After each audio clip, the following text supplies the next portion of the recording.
The 5 Mental States of the Consciousness by Swami Paramahansa Yogananda. We judge our condition as desirable or undesirable by the degree of happiness therein, or by the lack of it. Accordingly, there are 5 mental states: happiness, sorrow, indifference, peace, and true joy. Waves whipped up in the middle of the ocean by a storm rise high, recede into a hollow, and then rise again, one after the other, until the storm ceases and the waves dissolve in the sea.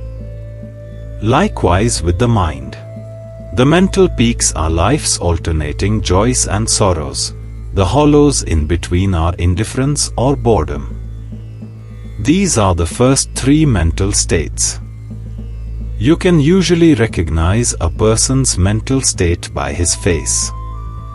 If you ask a person whose face registers happiness what has made him happy, you will find that some desire had been satisfied, he got a raise, he accomplished something he wanted to do, or was otherwise gratified. A desire fulfilled gives joy. When you see a person with a glum or sore face, his expression tells you that he has met with some disappointment. A desire contradicted produces unhappiness.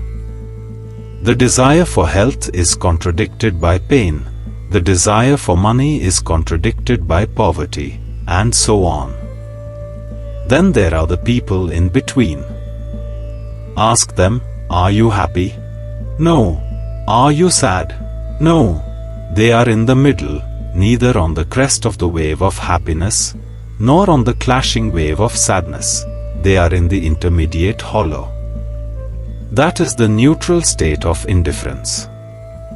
One cannot remain indefinitely on the crests of either buoyant happiness or turbulent sorrow, or in the dumps of boredom. In this world of competing dualities, the ordinary being is tossed up and down, rising on a wave of joy, sinking into the trough of indifference, and then getting tumbled by a wave of sorrow. They little know anything beyond these states of consciousness. To be thus jostled about is to surrender free will to a seemingly capricious destiny.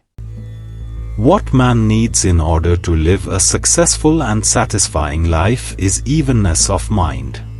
That can be attained only by concentration, mastery of the mental faculties. Even the most terrible sorrow is healed by time.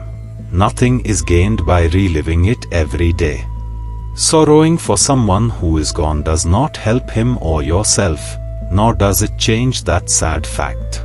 Making yourself miserable by nurturing an inferiority complex or punishing yourself for past mistakes or failures will not get you anywhere.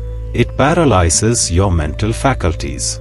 Never allow yourself to get into negative mental ruts. And do not be bored with life either. That is a very uncomfortable state.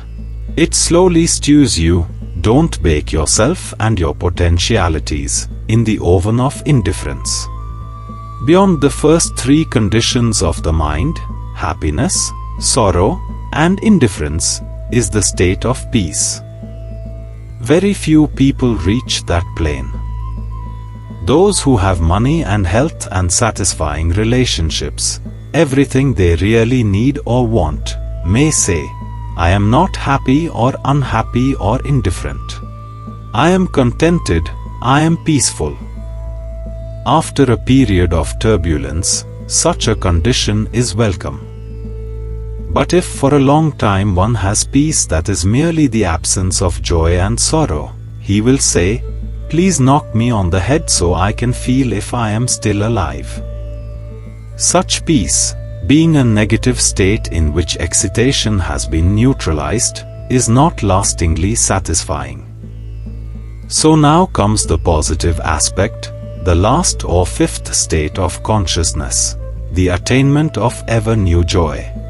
That state is found only by contacting God in deep meditation, through the practice of such techniques as those given by the masters of India.